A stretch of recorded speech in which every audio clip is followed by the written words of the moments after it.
Warning. The information gathered for this episode has pushed Bank's Rail to a breaking point, resulting in a passionate and escalating rant. Why doesn't anybody think about the future? Like, nobody thinks past 10 years. Viewers' discretion is advised. Welcome to The Truth About Acela, episode number 7. Please exit through the rear door. Doors open. As always, thanks to my patrons. Your donations make this content possible.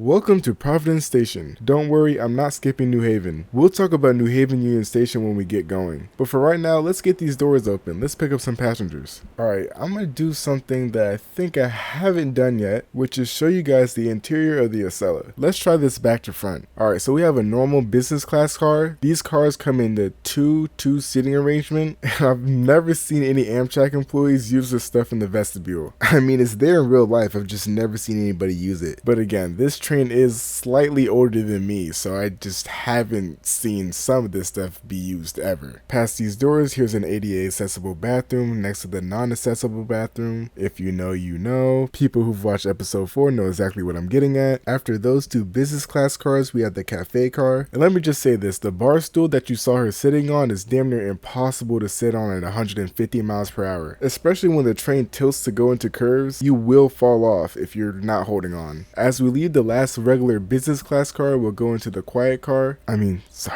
quiet car. There's no cell phone calls allowed in this car, and typically no children as well. Alright, now exiting the quiet car. And now we're in the first class car, where I can talk normally. The car is in a 2-1 seating arrangement. The seats are much wider, but I'm not gonna lie, the business class seating is already very good. So hopefully the new Acela train sets can keep with that tradition. Alright, doors closing.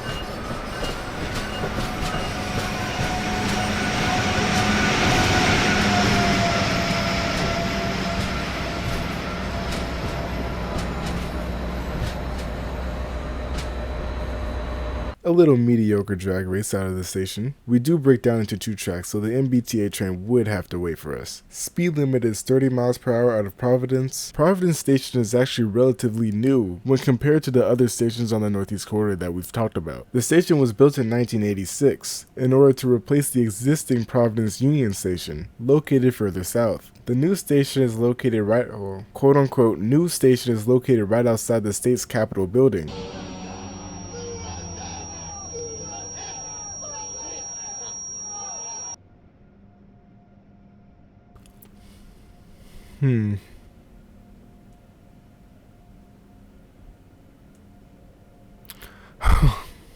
Thankfully not that Capitol building. Anyways, the station head, the actual station building, is prone to leaks in its dome, so that's going to be replaced. The train hall is going to be expanded with added seating capacity, something that the Moynihan Train Hall in New York desperately needs. And the restrooms will also be expanded. And this is good because let me just say this. The former Providence Union Station still exists to this day. It's actually a historic site. And it looks a lot better than Providence's current Amtrak station. I'm not calling the newer station an Amshack, but you know, they could have done a little bit better. The problem with the older station was that it was elevated, so it did divide up downtown Providence. But it's not like the city of Providence didn't just build I-95 split right through their downtown with a giant interchange at the heart of it. With that being said, Providence Station is the 11th most busiest station for Amtrak in the nation, but it's still a lot smaller than its predecessor, with only 5 tracks and 2 island platforms. One of the tracks is unelectrified for freight service. This is a huge decrease down from its predecessor's 11 tracks and 7 platforms. But this is due to the fact that the predecessor station had more rail service. The good news is, after all the tracks and the yards were removed from that rail station, a lot of TOD was built in its place.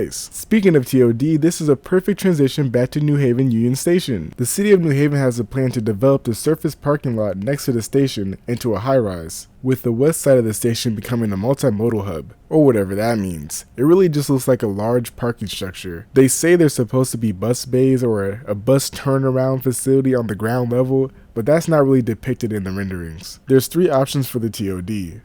Well, really 2 when you look at it long enough. There's a 14-story residential, retail, and office building, and an 18-story hotel, office, and conference building, which is great, but like, if you know New Haven, there's a giant abandoned parcel of land just outside the station. I mean, an absolutely massive amount of real estate outside of a station that just so happens to be the busiest in the state of Connecticut. I mean, as a New Yorker, I'm kind of lost for words here. The good news, I guess, is the fact that the city has been planning to redevelop this land for years now in order to turn it into a walkable neighborhood with bike lanes and townhouses and parks. But yeah, like I said, it's been going on for years now, and I'm not really sure about the process of where they're at right now with this project. Now, when I was riding the Acela in real life, we stopped at New Haven for 15 minutes because we were 15 minutes ahead of schedule, which means that there was an extra 15 minutes of schedule padding for the service. And this is why I say that the Acela isn't actually that slow. Amtrak just makes it slow because the infrastructure on the corridor is extremely old and unreliable, meaning that at any moment there could be a catenary outage, or one of the 100-year-old movable bridges doesn't shut all the way. Oh yeah, by the way, we're passing a new station for the MBTA right here called Pawtucket. It's not here in the simulation because the station literally just opened. They don't even have the ground view on Google Maps. This is a part of a larger capacity program that I'll talk about in a little bit. Anyways, what was I saying?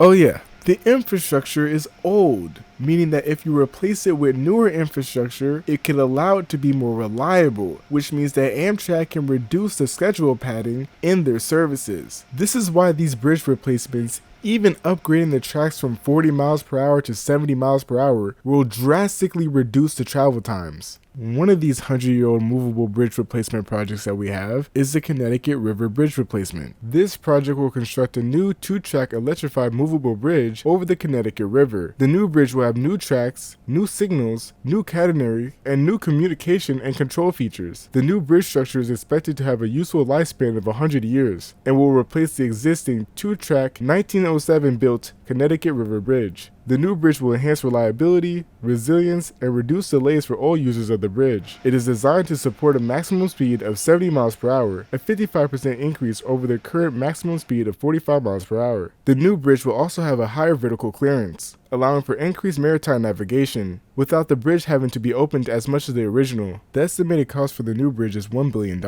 with Amtrak being the main sponsor for the project. This is because the Connecticut Department of Transportation only owns the tracks from the Connecticut-New York border to New Haven. Amtrak owns the rest from New Haven to the Rhode Island, Massachusetts border. Speaking of borders, we just passed I-95, which means we're crossing diagonally into the state of Massachusetts. This also means that we are now leaving Amtrak-owned territory and we are now under the territory of the MBTA. Now, to be clear, the MBTA does own the right-of-way of the Northeast Corridor in Massachusetts, but Amtrak dispatches it, built the catenary, and maintains the track and signaling systems. Hence the reason why MBTA still runs diesels under the wires, like scared little cave people. Using Amtrak-owned power, catenary, and substations would mean that the already very underfunded MBTA would have to pay Amtrak to use them. This is why the MBTA opted to go with their weird hybrid plan to operate bi-mode locomotives that run on catenary and battery power when not under the wires.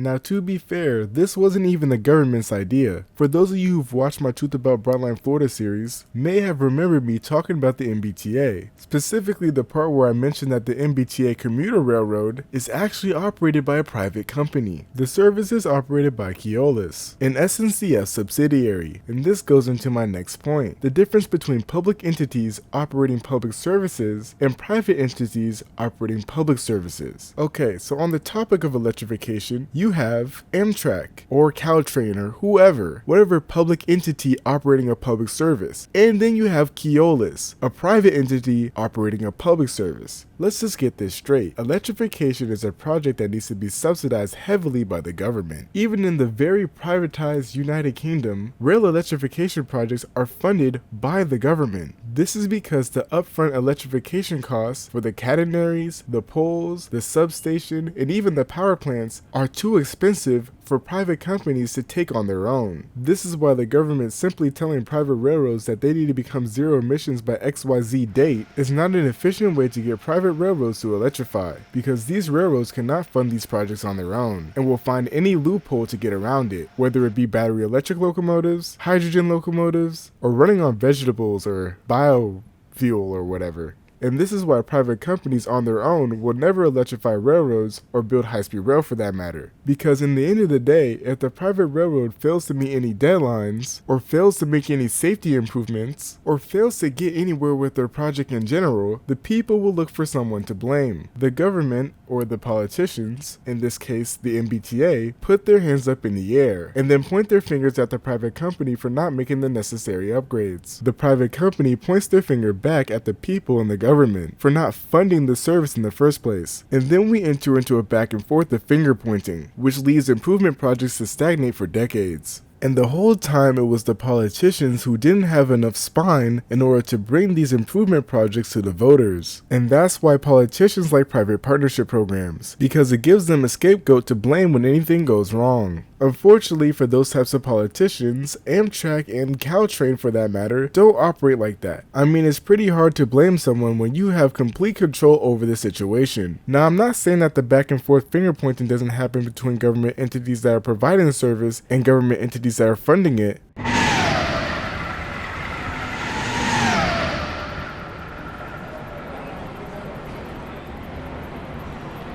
But with one less person to blame, it really does push politicians to be more active for serving the public, which is their job, giving them nowhere to run or hide. But this can go two ways. The politician can either research the issue and find a way to patch it, or they can panic and fold. And sometimes they do both. But at least when they fold or patch the issue, we as the people and the voters all know who to look at. With that being said, we are now traveling at 150 miles per hour. The second generation Acela, the Avelia Liberty, will be able to travel at 160 miles per hour on this section. It's crazy to think that this section was only electrified 25 years ago, going from diesel trains operating at 80 miles per hour to high-speed rail trains operating at 150, soon to be 160, double the speed. This is what happens when the government is actually forced to patch an issue, because if you remember from the first episode of this series, the federal government forced Amtrak, a company owned by the federal government, to create high-speed rail, and that they did, to mediocre success. Dozens of grade crossings had to be removed in order to make this possible. To this day, the Northeast Corridor only has 11 grade crossings, all of them, surprise surprise, being in the state of Connecticut,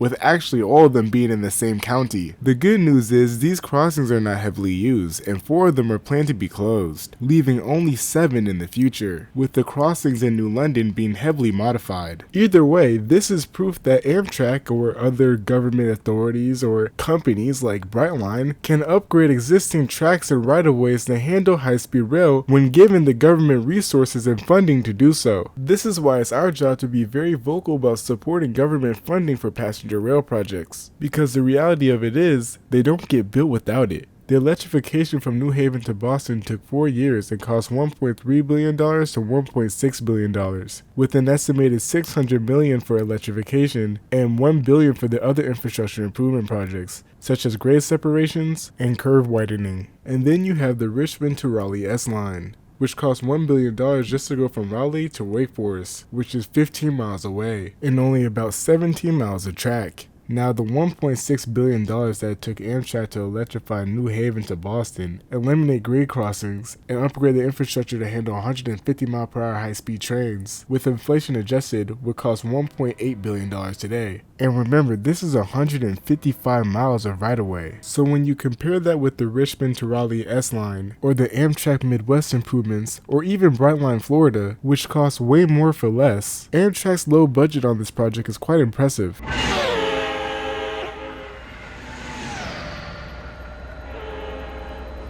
And this electrification project was not easy. There were 5 movable bridges that all need their own unique electrification designs. This electrification project would later be called the North End Electrification, with the ex-Pennsylvania Railroad section between New York and Washington, D.C. being called the South End Electrification. For those of you who don't know, and I'm not sure if I explained this already, the Northeast Corridor runs on 3 different systems of electrification. The ex-Pennsylvania Railroad section that operates between Washington, D.C. and Sunnyside Yard, New York, runs at 12 kilovolts at 25 Hz. The New Haven Railroad section between New York and New Haven, modified by Metro North, operates at 12.5 kilovolts at 60 Hz. And from New Haven to Boston, the section that Amtrak built 25 years ago, the section we're on right now, runs at a standard 25 kilovolts at 60 Hz. This means that the former AEM-7 and the ACS-64, as well as Acela train sets, have all been built to handle the 3 different types of electrification on the Northeast Corridor. Another interesting and important fact that splits the different electrification systems on the Northeast Corridor, the Pennsylvania Railroad section uses variable tension catenary. This older style of catenary doesn't account for the fact that the wires will expand on warmer summer days, leading to extreme catenary sagging. This will cause the train to arc when running under the wires, especially with the older Acela train sets. Since they use 2 pantographs, the first pantograph will cause the catenary wires to start bouncing,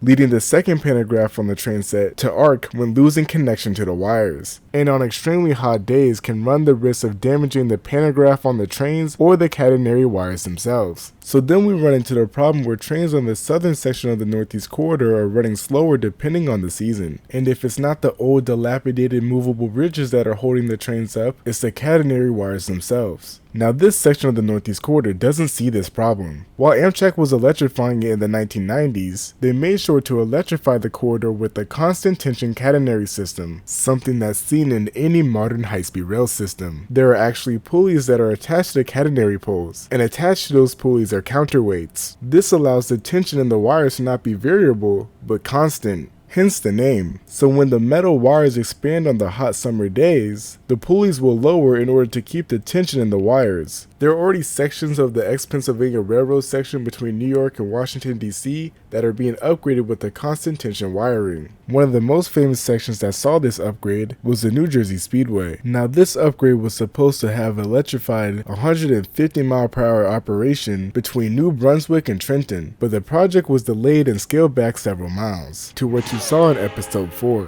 Which reminds me, I don't think I made this clear enough, but all these bridge replacements and capacity programs that are being implemented on the Northeast Corridor come with new constant tension wiring, which again goes exactly back to what I was saying before about the movable bridges. Just because the top speed isn't increasing to 160 miles per hour on every single bridge doesn't mean that this isn't a significant improvement for the corridor.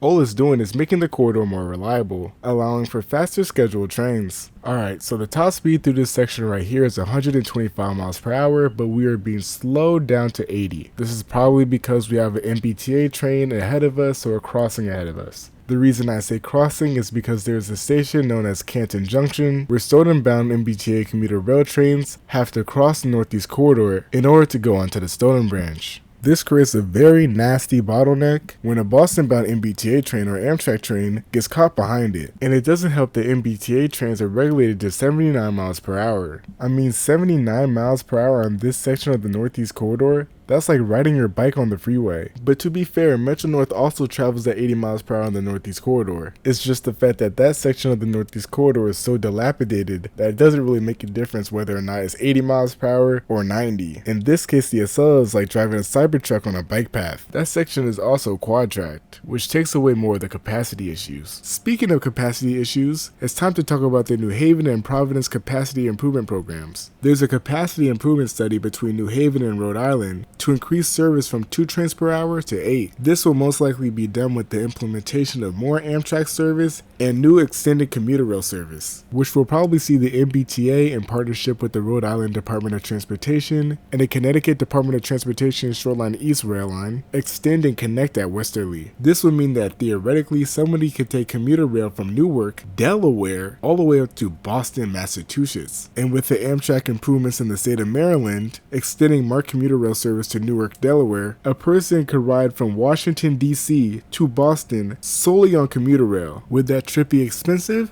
Yes. Would it be practical? No. Would I still want to see it? Yes, but in order for this to happen, just like in Maryland, additional tracks would need to be added in Connecticut, Rhode Island, and Massachusetts. While we're creeping along at 30 miles per hour, let's go through those projects right now. What the hell? The Madison, Connecticut Station Northeast Corridor On-Time Performance Capacity Improvement Project, wow, what a name, is a project led by the Connecticut Department of Transportation. This project will create a new Track 1 for platform service at Madison Station, essentially making the main line 3 tracks. Because as it's set up right now, Shoreline East commuter trains have to stop on the main line in order to pick up passengers at Madison. This station is sort of weird because it only has one side platform, and there's a mandated project from an agreement with the Connecticut Department of Transportation and Amtrak to upgrade the station to 2 side platforms. So I'm not sure how that's all going to pan out in the end. My hope is that they just future-proof the station and add a 4th track. Next! The Clinton, Connecticut Station Northeast Corridor On-Time Performance Capacity Improvement Program, they really need to get better with these names, is a project led by the Connecticut Department of Transportation. Essentially, it will do the same thing as the Madison one. But you know what's funny about this station? That 2003 agreement between Amtrak and the Connecticut Department of Transportation to build 2 platforms on all Shoreline East rail line stations in order to increase rail service for those stations? Yeah, well, they didn't plan for the future. They actually built the platforms on the main line themselves. So now we have a project with freshly built platforms that need to be demolished. Oh man. I mean, I'm starting to see a pattern of lack of foresight between these rail agencies. And you can quote me on this. The cheapest option doesn't always mean it's the best option. I mean, even Caltrain ordering Statler Kisses, but this Statler Kiss has a completely new body design tailor-made for the US market's larger loading gauge, and they could have put the amenities on the center level, literally copying what every other bi-level does on the Northeast Corridor, but instead put it on the lower level, knowing that the trains need to operate alongside high-speed rail, and high-speed rail vehicles in the US can only be high-floor vehicles, which means they need high-level boarding, so now they have to build extra platforms across the entire system. It's like, why doesn't anybody think about the future? Like, nobody thinks past 10 years. What's wrong with these transit authorities? When you buy something new or build something new, future-proof it. That means that New Jersey Transit's multi-level 3s have a better floor layout than the Statler Kisses. What? That shouldn't even be a thing. Oh yes, there needs to be a bike car or whatever. It's a completely new body design. You could have built an ADA accessible ramp down to the lower level. And I know some people are gonna say, what about the midterm? Because all of Caltrain's platforms are low level. They could have just built a small high level platform in the meantime for ADA accessibility. We have them all over the Northeast. If you're going to build high-speed rail in the US, why not just copy the place that has high-speed rail in the US? I mean, the Acela walks so the rest of these high-speed rail projects can run. Literally, when you think about it speed-wise. Anyways, there goes $12.5 million down the drain for the Clinton station. Next stop is the TF Green Airport Station in Warwick, Rhode Island. An additional track and side platform will be added to the station, allowing 2 MBTA trains to be at the station simultaneously. Luckily, this station was built with some type of foresight, as the extra track and platform will be an easy addition. Shout out to the Rhode Island Department of Transportation. The next project is the Attleboro Area Northeast Corridor Section On-Time Performance Capacity Improvement Project. This project is sponsored by the MBTA and includes the electrification of Track 4 and 3 from Thatcher to Holden, as well as raising the max speed to 80 miles per hour. Another one. Alright, as you can see, we just passed Canton Junction. We're actually coming up on Route 128 in less than 3 miles. I was finally able to bring the train up to speed after letting that Stoughton Belt MBTA train cross. There are some improvements coming to that station itself for accessibility, hopefully fully high-level platforms, but what we're going to focus on is that there's going to be a 3rd track added from Canton Junction to Reedville. Essentially, there would be a 3rd track alongside us right now, but I'm not sure whether or not this 3rd track would continue through Canton Junction or would start at the interlocking itself. Ideally, the 3rd track would go through the station as a bypass track, which wouldn't be too crazy of a job since the station's getting redeveloped itself. Again, plan for the future. Not gonna lie, thinking about transit authorities spending tens of millions to hundreds of millions of dollars and not future-proofing just makes me wanna... I have to calm down. I almost hit him. Anyways, make sure to subscribe to my channel. We're about to pass the MBTA in subscribers. We're actually like 50 subscribers away. And let's make this deal. This is a totally one-sided deal, by the way. If we pass them in subscribers, then they have to fully electrify. None of this battery electric nonsense. No like dual mode. Nah. I'm talking about full electrification. So subscribe for MBTA's electrification. Also, make sure to get this video to 300 likes for the last episode of this series.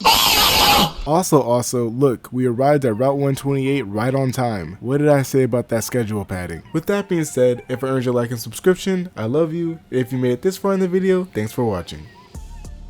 Alright, now that those people are gone, it's time to do what I do every single second to last episode of the Truth About High Speed Rail series. It's time to secretly announce the next High Speed Rail series. This High Speed Rail series was voted on by you guys back in January. How time flies. Anyways, see you in Nevada.